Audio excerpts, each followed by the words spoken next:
Boy, do I love stealing. Ooh, Shrek on VHS. Hold it right there, scum. Oh no, it's an Umbran witch. What are you looking at? I mean, that's right. I am an Umbran witch. I'm here to stop you from stealing the... Is that Shrek? Oh, no. Dead brought off the table. Where are you supposed to put it? The bed. Wait, I feel like I'm forgetting something. Huh? Hey! What the hell are you people doing in my house? Is that Shrek? I fucking love Shrek!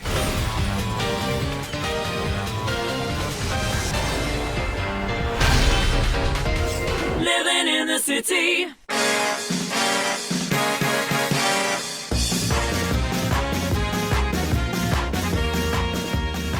It's like a roller coaster. Welcome back, ladies and gentlemen, to another great episode of RadicalSoda, where we don't always review Sonic games, you know. We've got other things on the circle. Today we're going to be looking at Bayonetta. I don't know why I say that like a surprise. You read the fucking title, right? You didn't read the title? You just looked at the thumbnail and you were like, ooh, boobs! Bayonetta was one of those games I never even knew existed until the sequel was under development. And for the Wii U of all things, Nintendo, my boy, you're doing great. Keep it up with these lovely, lovely ladies. You're expanding the market. Well, you're also expanding those butts. Now, I was interested in looking at the original at the time, but never enough to fully warrant me buying the game. I guess I just sort of forgot about it. I hear the PS3 version's pretty bad anyway, so maybe I dodged a bullet there. No pun intended. Of course, you might not get that pun because I haven't explained anything about the game yet. Bayonetta fans, though, you got it right. Oh, come now. This game just kind of appeared on Steam earlier this year, and it was a pretty big surprise for me, as I'm sure as it was for you. I heard zip zap zoobity squat about this game coming to Steam, and then one day, poof, there it was. Like a young spring chicken, ready to show the new PC audience what it's made of. No, stop. No Sonic references, no Sonic jokes, no Sonic callbacks, not today. Today is all about Bayonetta. Let's get playing. Sega. Oh, look at this title screen. A little mysterious, stylish. You got someone whispering, Bayonetta. Wish I had an intro like that. RadicalSoda. Now, I completed the game on normal difficulty before I recorded the footage for this video, so the playthrough you're going to be seeing here is on hard mode. The story hasn't changed or anything like that, but there are some things which are different, like enemy types, how much damage is taken, there's no falling clock tower intro, I'll be using moves I shouldn't have yet, I'll die over and over and over again. Well, okay, that's normal, but yeah, keep those things in mind as we go through. The game may introduce an enemy as if we're seeing it for the first time, meanwhile we've already killed 20 of the bastards. So we start off in a graveyard where a couple of the credits are shown on gravestones. You didn't have to highlight them, I can read. Baguette. Also, is this the Shrek font? The first cutscene introduces us to three of our main characters. Enzo, the lovable sleaze, Rodan, the badass bartender, and of course, Bayonetta. And let's be honest, that costume isn't fooling anyone, I mean, come on. Also, Bayonetta, my dear, you might want to take a look at that book you're reading there. You might find it a little hard to read upside down. So we learn a couple of things in this cutscene, the most important one being, this game is fucking nuts. It's not every day the opening cutscene greets you with a vagina to the face. Well, I mean, it's a little unorthodox, but hey, I'm willing to give it a shot. And then suddenly, I'm in. At this point, I hadn't played in a couple days, so you'll see me here trying to remember my combos and which button did what, which very quickly got me here. That's the first thing I learned when playing this game. If you're not paying attention, it'll kick your ass, especially on hard mode. You can get away with mindlessness in the first couple chapters, but after that, you either get good or you get stomped. I mean it. You can do all sorts of stuff with Bayonetta. Ground and air combos, summon demon fists, slide, breakdance, a spinning gun thing, and best of all, slow down time when you dodge an attack at the last second, which is called witch time. 'Cause she's a witch. You can also taunt, but you probably don't want to do that. You want to touch me? Isn't this sexy? Bayonetta dispatches the angels, destroying poor Enzo's car in the process. It's his birthday, by the way, and demands An intelligence briefing? It never stops with you. You keep belly aching like that, and you're liable to wake Eggman from the dead. Can I talk about anything else? For one video! What about Eggman? Fine, you want your Eggman? Alright! Oh, look over there! Here he comes! I'm back! You'll have noticed the cutscenes by now. There's two kinds. The normal ones where everything is animated, and then there's the old film style scenes where the background and camera is still moving but the characters are dead stiff. I don't mind these. I know for a fact how expensive animation is, and I'm much more happy with the budget going towards the gameplay, the music, graphics, that sort of thing. So as Bayonetta and Enzo ride back to Rodin's bar, Enzo spews some exposition at us, like how Bayonetta has lost her memories. Who am I?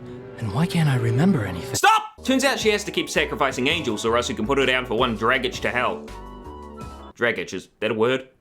Well, it's not spelled the way I thought, but... Dragage. Yeah, that's it. You see, in this world there's Inferno, which is hell, Paradiso, heaven, and Purgatorio, which is where Bayonetta fights all the angels, hence why Enzo couldn't see what was happening in the first cutscene.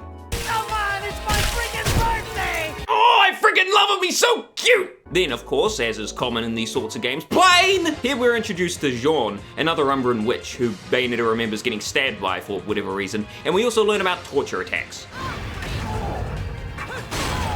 I'll say it again, this game is nuts! And you know me, I love nuts. For one full magic bar, you can execute a torture attack, which consists of Bayonetta summoning all sorts of, various equipment. We've got the classics, like the Iron Maiden, the guillotine, and then we have some more, how should I put it, unorthodox stuff, like a huge spiked wheel, a pair of crushing hands, or...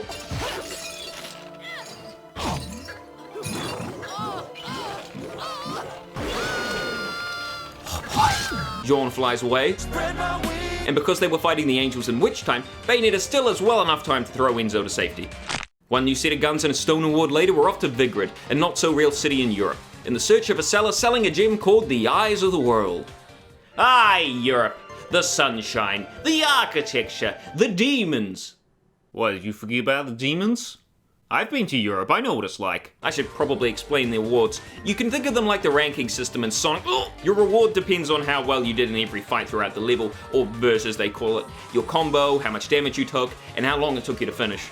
Oh, I'm gonna finish real quick on this one! Each fight has their own medal which then adds together once you finish the level, and then that gives you your reward, but not before subtracting points for deaths and items used, of course. More than 2 deaths and I can guarantee you ain't getting anything past a bronze.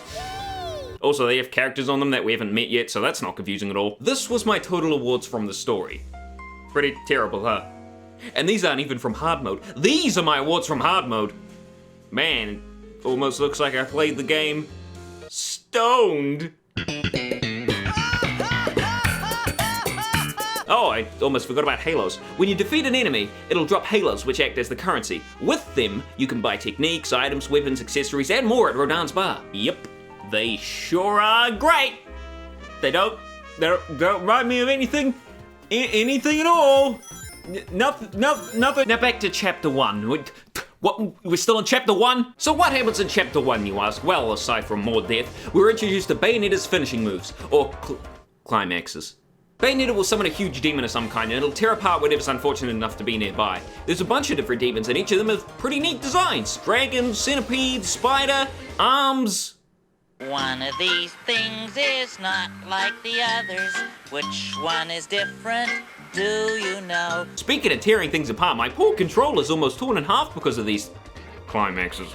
They come all set up with QuickTime events, which are always button mashing segments. I swear, these things can be brutal. I can really only max it out about half the time, and that's even knowing which button I need to press ahead of time.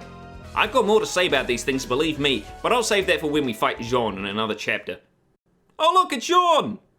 What the fuck is this? Forget difficulty, Spike, this is the difficulty clip, holy shit!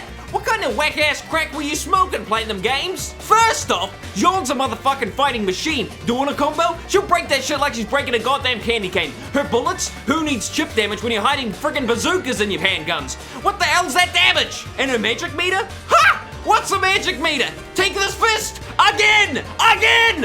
Again! What's that? Stop it! Oh, you mean stop it! Now, I equip the shotguns instead of the normal guns for a few reasons. A, they do more damage in a shorter time. B, they make enemies flinch. And C, they're pretty cool, I mean, look at them. But this fight's a goddamn flashback. I ain't got no shotguns here, just these worthless-ass pea shooters. I don't even want to know how bad it is if you've been using the whip or the claws this entire time. Between the many deaths, however, I did learn some things. For one, I was quite angry at how fucking fast Jeanne can summon her demon hands and feet without the use of a combo. But with a little trial and error, I figured out that I, too, could do this.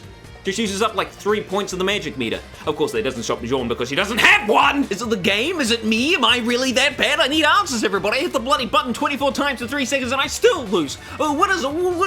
I need answers! I'm over here looking like the Flash jacking it. I had no idea what this fight wanted me to do. I tried combos, I tried shooting, I tried only heavy attacks, and that almost worked, by the way. And after death, after death, after death, I said screw it. I quit the level, I went to Rodan's, bought like 4 lollipops and whooped her ass. The only thing stopping me from doing this before was my pride, but this shit forced my hand! You may have also noticed that I'm wearing a kimono, and no, this isn't what Bayonetta wore in the past. Once you beat the game, you unlock the ability to change costumes between levels, and the first set you get is the kimono set. You can buy more sets from Rodan at 100,000 halos each. 100,000 halos? Whoa, how many angels is that? That's gotta be like at least 14. So what happens after this flashback fight, you ask? Well, long story short, we meet a brand new character. Suave. Handsome.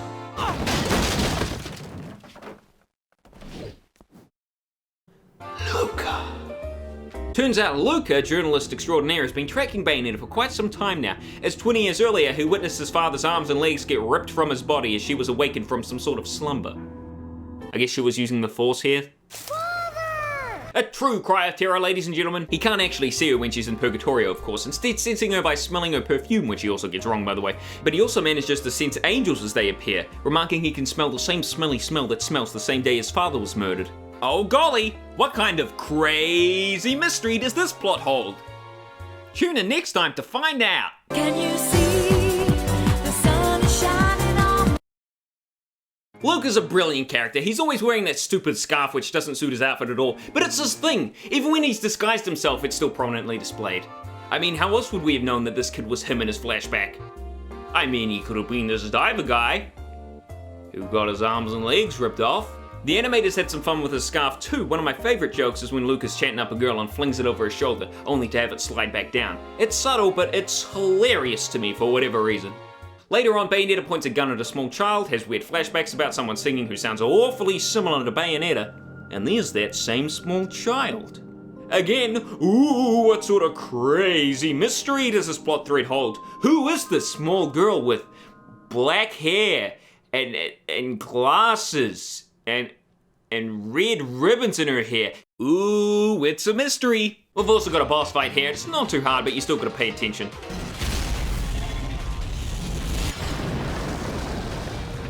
Whoops. Now once we head into chapter 3, we start seeing the angels a little more in depth. These aren't your everyday run-of-the-mill enemies here. They have emotions, personalities, fears. Look at this one. He's scared of spiders, that's adorable. These guys aren't actively seeking out Bayonetta, she's hunting them. And it kind of makes you feel sorry for them. Apart from this thing, Jesus Christ, as if children couldn't get even more terrifying. Oh, this is some whacked up shit. I don't think I can go on. Little Luca, what do you think? Father! You're right. Dad, I'm scared! And son, I called, but I don't see you getting me a fucking sweater. Bayonetta manages to piss off the magic flying turkey to the point where he engulfs the town with lava in order to get rid of her. But as always is the case with Bayonetta, she gets out unscathed. Now I might as well mention the Alfheim here, as I actually tried it in this chapter. In each chapter, there's a portal hidden somewhere that leads to the Alfheim, a sort of challenge room. In here, you're given a task, and if you manage to complete it, you get a reward, as well as another medal for your reward. Shit's hard, boy! In all my time playing, I've managed to complete a total of one Alfheim challenge. And well, to be honest, I haven't exactly found most of them anyway, but the ones I did find were crazy hard. Stay in the air for 30 seconds? Bitch, please, I can barely stay alive for 30 seconds. I'm sure things are a lot easier in easy mode, where the game automatically does combos for you, but we ain't about pussying out here on RadicalSoda. Let's get playing. Okay. After we've escaped the burning town, the next area is this volcano, I guess? Uh-oh, that's... These guys are hard! We meet these guys in the normal story a little later on, and they're not a joke even then, but these guys are improved versions, meaning they're super aggressive, and witch time doesn't even work on them. They ain't as bad as Jeanne, of course. I mean, they don't break your combo, but when there's two of them, and there always is, you kill one of them fast or they're killing you. I mean it. They've got those claws and they'll go around, around. Welcome back to RadicalSoda's Bayonetta Tips and Tricks, episode 1! Kill the fire guy first, because he's got the Beyblade hands! Yeah, look at that damage! Oh, and here are the guys I was talking about earlier. Well, at least they're not as bad as the improved version. What do you mean there's 3 of them? I can do better, I can do better. I don't want a stone statue. Whoa there, demon buddy. Getting a bit grabby there, aren't we? Can you sue Hell for sexual harassment? Even if you could, I mean, I don't know whether it would actually go through or not because, you know, Bayonetta's done so much of that herself. Yes, I will keep going back to that. A little later, we find Luca standing around. Most curious, isn't it, Cheshire? The name is... We find Jeanne here too, and as it turns out, she's working for the Angels, even though she's been killing them. Ah, crap, not again. Oh, wait, I've got my motherfucking shotguns, bitch! Bayonetta finds the little girl again, who it turns out goes by the name of Cereza, and this time decides to keep her safe as she's being harassed by those no-good angels. That's no good. The little girl is also set on calling Bayonetta Mummy. So her mother must look an awful lot like Bayonetta if she's getting them mixed up. Oh, it's still a mystery. Bayonetta can create a shield for the child and meanwhile eject her spirit, soul, I don't know, to fight angels attacking them. And oh boy, they do not seem to be giving a shit about me. Hey, over here! Oh no! Cereza, my dear, watch and learn.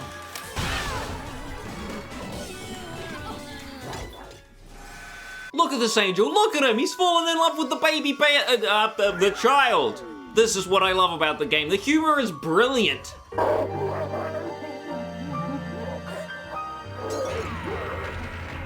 I feel so bad now, no! Bayonetta hands off the child to Luca, and at the same time realizing the child can see the angels, even when not in Purgatorio.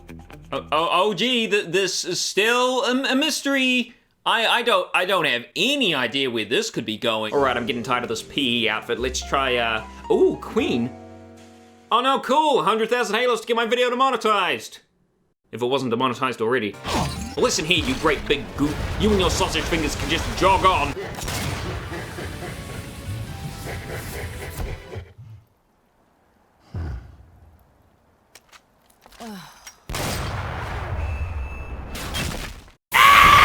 Then we're on the highway. Of course, Luca's hot on our trail, kid included, which actually leads to some pretty cute moments. And for some reason, Bayonetta can run faster than a car. I am the one, Oh, no.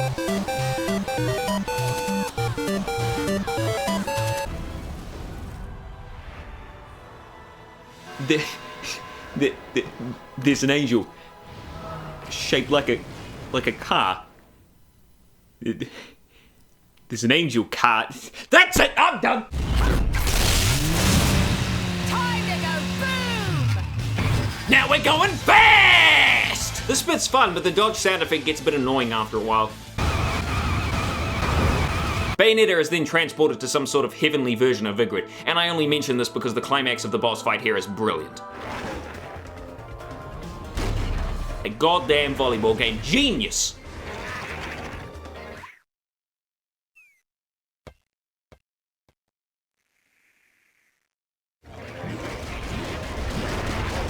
I don't even have to say anything. This game is just hilarious. It gets humor. It really does. Hold on a minute. This isn't the football stadium. And to think I was just here waiting, ready to yell, "Go Wildcats!" You know, I was wondering why the transitions between camera shots looked a little weird, and scrubbing through the video, I found out why. Turns out for a single frame, there's just this. Ah! No need to cry. We'll get you to your mom in no time.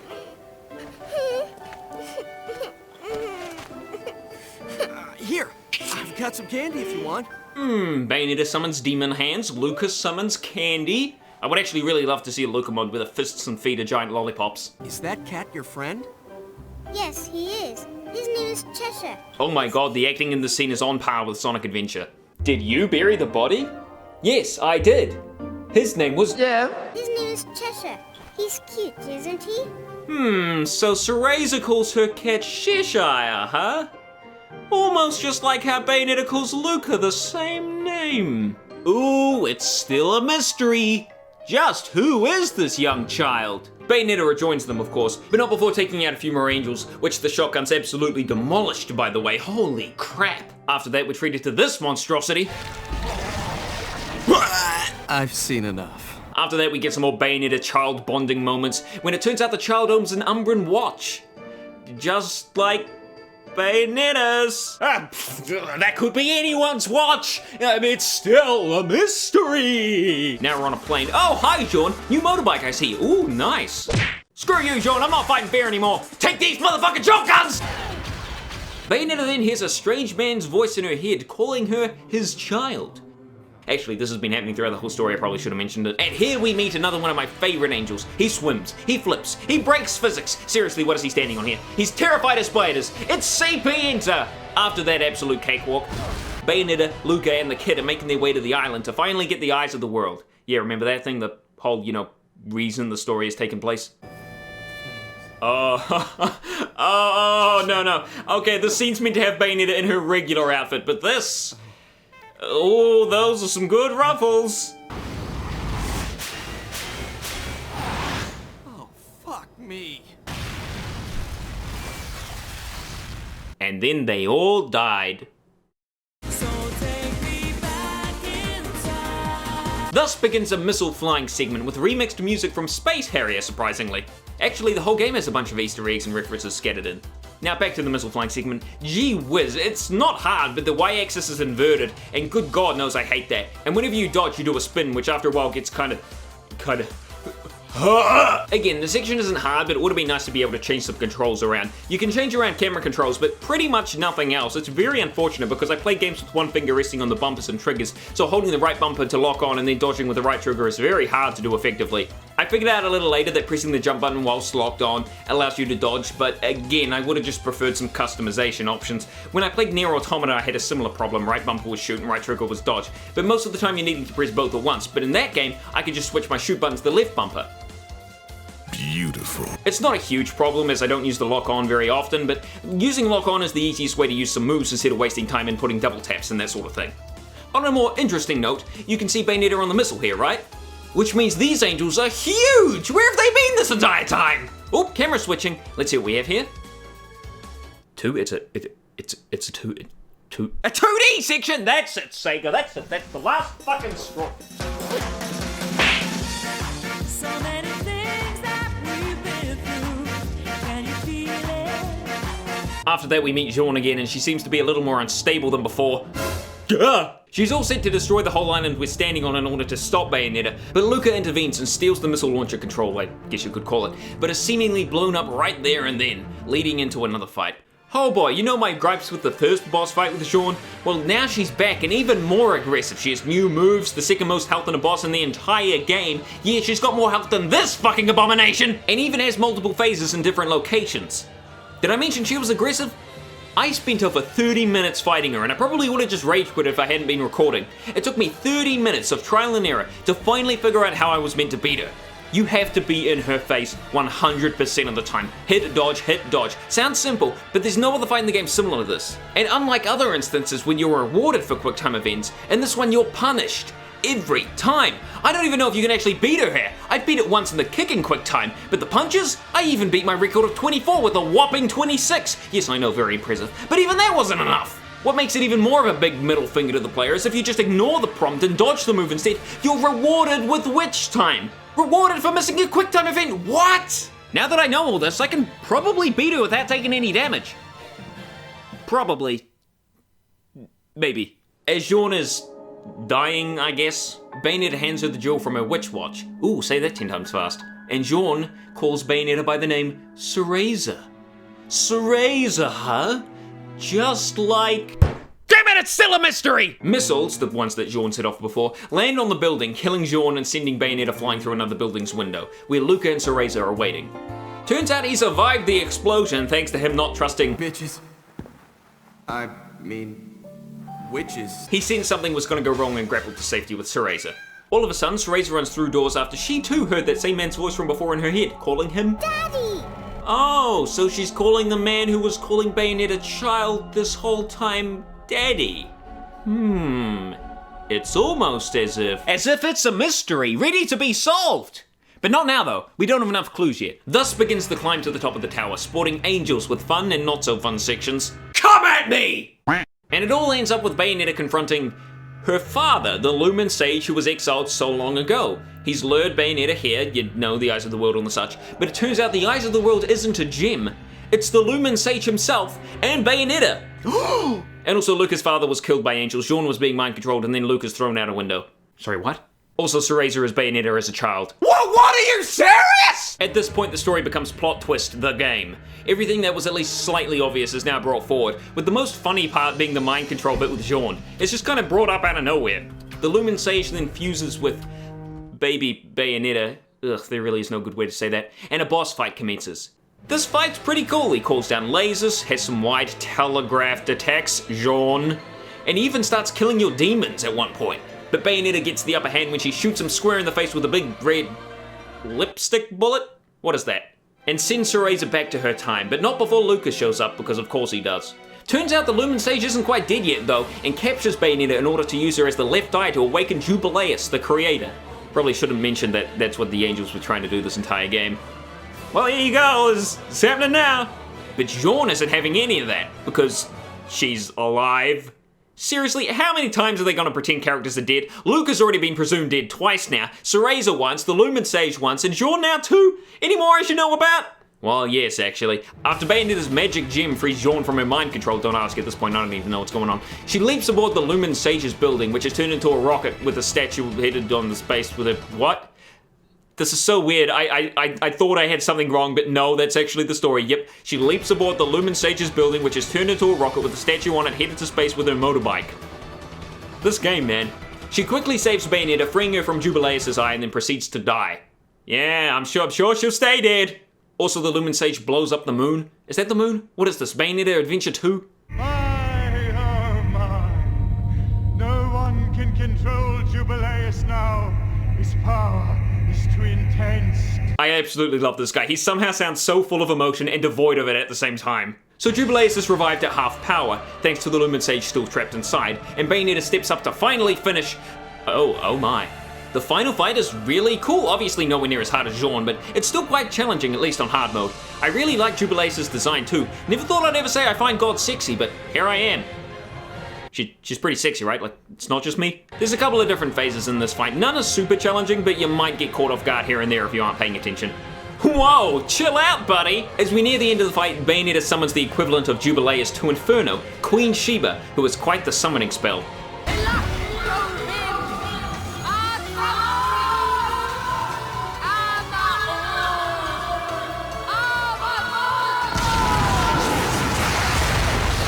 Queen Sheba's quite large in comparison to Jubileus and proceeds to just beat the ever-living shit out of her, to the point where her soul exits her body and collides with the sun.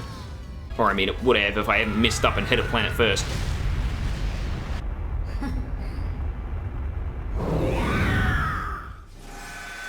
Credits roll. Or not. Turns out Jeanne, who isn't dead, how about that? Helped out with summoning Queen Sheba, hence the white hair. And now the body of Jubileus is plummeting towards Earth, and it's up to Bayonetta and Jeanne to destroy it before it's too late. Whoops. They have a touching moment, harkening back to the very first gameplay moment, something we didn't see because it's not in hard mode. And then there's Luca, standing watch from Earth, believing Bayonetta to be dead. Oh, don't be sad, Luca. She's obviously alive. I mean, look, she's in Bayonetta 2, isn't she? Oh, it's on Wii U. Forget it, she's dead. And then there's the final cutscene, and it's a blast. I mean, it's where we started. Enzo, my good buddy, good to see you again. It has some genuinely funny moments, one weird moment where Luca's all like, Bayonetta, I love you. And then BAM! Real credits roll, and it's as funky as you'd expect. And then pole dancing. A lot of pole dancing.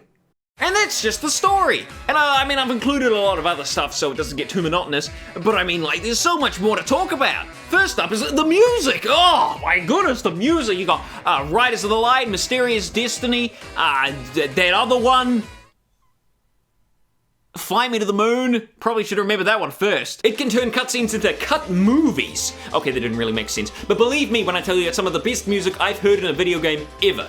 or even just in general, it's that good. Now, I feel like I've spoken enough about the gameplay. I'm sure you can tell what sort of game it is based on what you see here, but just for clarification, it's fast, it's fun, it's rewarding. A game with similar combat is Nier Automata, and in that game you can just kind of spam the dodge button forever, and sometimes even then it's hard to dodge everything at once. But in Bayonetta you get 4, I think, dodges before Bayonetta will do a backflip and become animation lock for a few seconds. And those are not seconds you want to waste, my friend. You will get hit. You can of course reset the dodges by not doing it for like 2 seconds or jumping, you know, but it stops you from just hoping to dodge everything and actually helps you to learn to watch for telegraphed attacks and how to dodge accordingly. And you will be rewarded. Well, apart from in the Jeanne fight special, just POW! And watch out for the cutscenes too, they're all in game. If an enemy is firing something at the screen, get ready to fucking dodge, because they ain't kidding around. Especially watch out for this when you decide to skip a cutscene. You might be in for a nasty surprise. It's happened to me more than once. You've got Bayonetta's animal transformations like the panther, allowing her to run faster and jump further, something which can be utilized in New Game Plus if you don't feel like fighting. The crow, which is less useful combat-wise, but it certainly saved me from plummeting to my doom a couple times. And you can also do a homing attack for the cost of some magic. And of course you have the contract with Madame Butterfly, which not only allows Bayonetta to double jump and use wicked weaves, you know, her giant fists and feet, but look at that shadow. I love little extra secrets in this game just waiting to be discovered as you go along.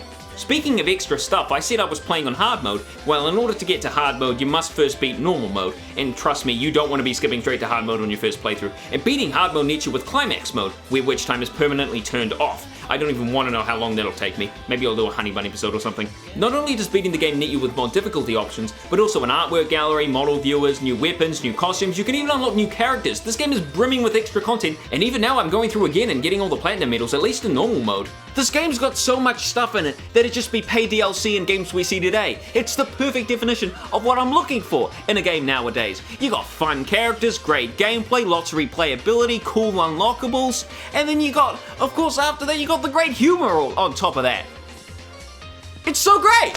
Not to mention the environments are absolutely beautiful. And even though the story was obvious and even at some points somehow even a little confusing, because it's so full of wacky, funny, crazy moments, I don't even care in the slightest. If you're sitting on the fence about whether you should buy this or not, I say go for it, what do you got to lose? The game's a masterpiece! And it's not for everybody, obviously, but I mean, I didn't think it was for me either, and then look at me now, I wish I was sponsored. In fact, I am sad that I am not sponsored by this game because I'd gladly sell myself out for it any day. Plus, the game's really cheap on Steam, especially for how much you actually get content-wise here. And people say that Bayonetta 2 is even better. I fail to see how they didn't manage to get funding from anyone but Nintendo. They're the last people, I think, to greenlight something like that. There's also been a cheeky sneaky floating around of Bayonetta on the background of each of the Nintendo Joy-Con Switch colors. And while those are the primary colors of each Bayonetta game, this has led many people to believe that the Bayonetta games are going to get ported to Switch. And that is a smart idea for Nintendo to do that because, you know, nobody fucking bought a Wii U. But if there's really no chance of Bayonetta 2 coming to the PC anytime soon, then, well, I guess I'm just gonna have to buy myself a Switch. Or I mean Nintendo, if you want to see me one, that'd be great too, love you. Hey everybody, thank you all so much for watching, and thank you to all my Patreon supporters again. You're making the show happen. Good job on you. Bye.